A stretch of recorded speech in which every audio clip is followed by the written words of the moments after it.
Olá, meu nome é Thiago Leme, eu sou aluno do curso de Artes Visuais no Centro Universitário Internacional Uninter. O meu RU é o 3311923.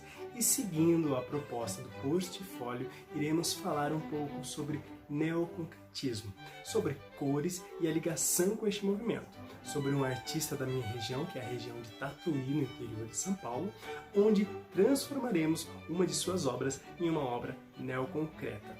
Fique comigo até o final para ver essa experiência de observação. Neoconcretismo.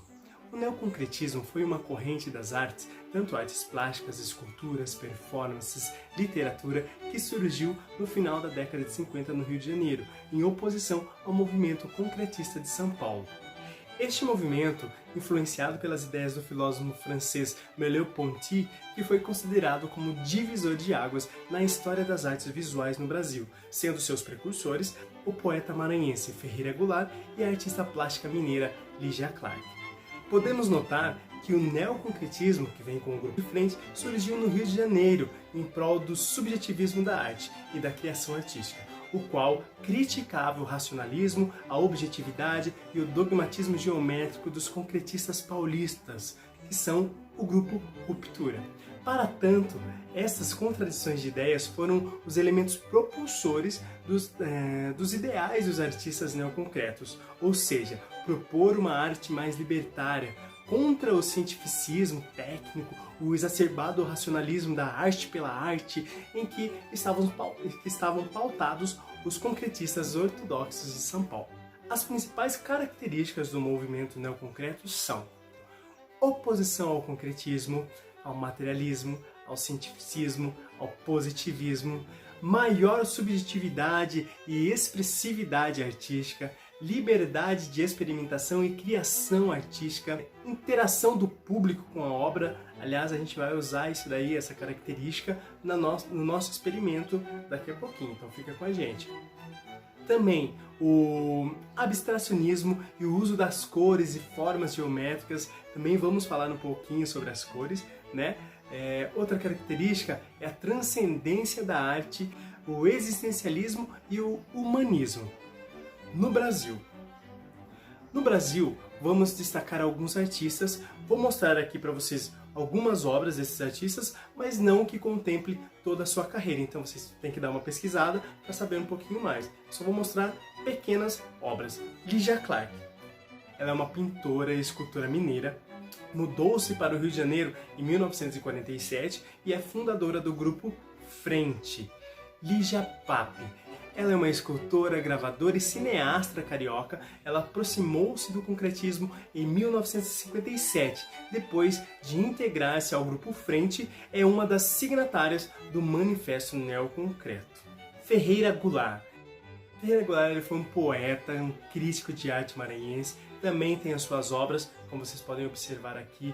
Hélio Oiticica também é um artista carioca. Aqui algumas de suas artes. E podemos falar também de Amilcar de Castro. Ele é um escultor, um artista plástico e designer mineiro. Também podemos observar algumas obras. Então vocês têm que ir lá pesquisar um pouquinho mais sobre esses artistas, porque somente essas obras não dá para contemplar todo o histórico artístico desses grandes nomes, ok?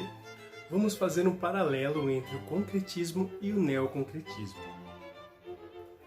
Concretismo, neoconcretismo. São Paulo, Rio de Janeiro. Objetivo e racional. Subjetivo e experimental. Grupo Ruptura, Grupo Frente. Arte como informação social. Arte como produção. Arte como expressão. Arte como criação. Princípios geométricos e a prioridade da forma. Sensibiliza a geometria como forma de expressão. Materialista, tecnicista, vê a obra como construção, máquina ou objeto. Existencialista, o tempo, o lugar. Humanista, o sujeito participa da obra. Essas são as principais características dessas duas correntes artísticas. Cores. Recusada por parte do concretismo, as cores invadiram as obras neoconcretas. A cor é a luz refletida sobre os objetos, tem como características principais a matriz, a saturação, luminosidade e o brilho. Podemos ainda descrever a cor como quente ou fria, dependendo do lado do espectro que ela pertence. Pensando nessa questão de quente ou fria, na proposta deste trabalho faremos uma experiência prática na observação dessas características. A arte e o artista de referência.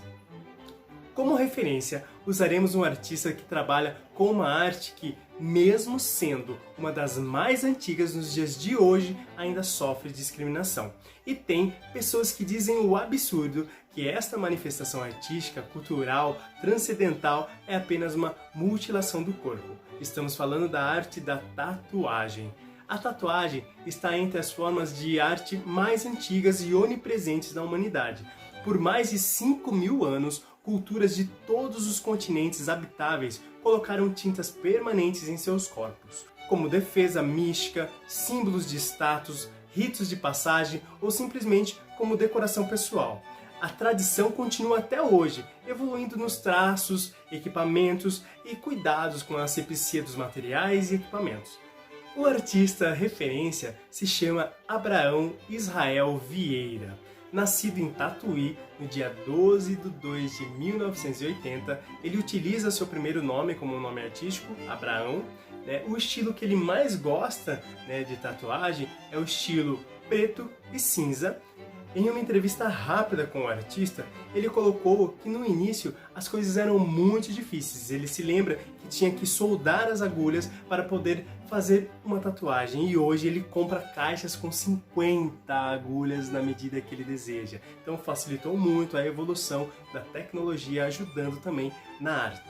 Ele relatou que gosta muito do que faz, mesmo havendo muita discriminação, e percebeu que com a passagem do tempo, essa discriminação está diminuindo. Para ele, a tatuagem é uma arte, uma marca corporal, um meio de expressão com desenhos e símbolos, e normalmente percebe que são pessoas muito seguras e com um gênero forte de identificação que as fazem. Ele disse que normalmente os clientes vão certo do que querem. Muitas vezes pedem sua opinião. A responsabilidade de tentar mostrar ou montar uma arte que não fuja do que a pessoa deseja é muito grande, pois é uma marca eternizada em seu corpo. Sua primeira tatuagem foi uma carpa com uma flor de lótus. Ele não se esquece. Ele fez na costa de um amigo, sem ter noção de como montar um equipamento na época, não tinha os meios de informação que tem hoje. Ele só podia ajudar quem já era tatuador, mas normalmente estes tatuadores não passavam as informações. E ele teve que ir atrás desse conhecimento, se tornando o grande tatuador que ele é hoje. Eu perguntei qual a tatuagem que mais o marcou, e ele disse que foi a de um casal de aproximadamente 50 anos. Eles marcaram de fazer a primeira tatuagem. O homem não tinha a mínima vontade de fazer, mas por ela insistir, ele marcou para fazerem juntos a tatuagem com as seguintes frases: "Eu nasci para te amar", essa frase nele, e nela "morrerei te amando". Quando chegou no dia da tatuagem, ele apareceu sozinho e Abraão perguntou: "A esposa não veio com você?" Ele falou: "Não virá. Faleceu há uma semana atrás. Mas eu vim e farei as duas frases." Isso emocionou muito Abraão e ficou marcada aí na sua história essa tatuagem. Para identificar os trabalhos de Abraão é muito fácil, porque ele tem um sombreamento muito suave e as linhas são muito bem definidas. É uma das características que marcam o seu trabalho. Abraão não se expõe muito ao público, mesmo com um grande talento, todo o estudo de aperfeiçoamento, com diversas participações em workshops, finalista em convenções com tatuadores de São Paulo, Rio de Janeiro e outras cidades. Ele é discriminado por ser um tatuador sem tatuagens. Mas ele não precisa ter tatuagem para gostar de fazer essa arte. Ele simplesmente é um artista e a tatuagem é uma arte. Eu tive a honra de ser uma das telas desse artista, qual criou do zero a minha tatuagem. que são asas simbolizando liberdade, a força para atingir os objetivos mais altos e uma simbologia religiosa. No exercício proposto, eu vou ter que pegar uma das artes do nosso artista e transformá-la numa obra neoconcreta. E eu farei isso com a arte que está em meu corpo, que é a minha tatuagem de asas. Além da transformação dessa tatuagem numa obra neoconcreta, nós faremos uma observação dos espectros em diferentes cores. Para esta criação, eu vou utilizar materiais reciclados, como vidros, cartazes de propagandas velhas, caixas de papelão. Também vou utilizar tinta acrílica, pincel e papel celofane. Vou reproduzir a arte utilizando diversas cores quentes e frias, as formas geométricas.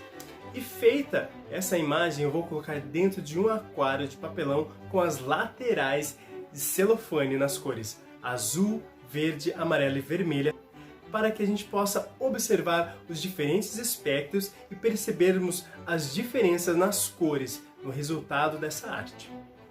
E a obra ficou assim, só que para concluir a gente vai colocar dentro do aquário e ver a reação conforme o espectro, sendo ele azul, vermelho, amarelo ou verde, ok? Então observe comigo como ficou a obra e suas características finais. Podemos notar que as cores quentes, na visão com o vermelho, se igualam em sua maioria, destacando as cores frias. E ao contrário também acontece com o azul. Já no verde e o amarelo, algumas cores ganham mais vida e brilho e se tornam mais vivas devido à união das cores. Em qual das laterais você achou que teve mais destaque a obra? No amarelo, no verde, no azul ou no vermelho? Deixe aqui seu comentário, sua curtida e compartilhe esse vídeo. Muito obrigado e até a próxima!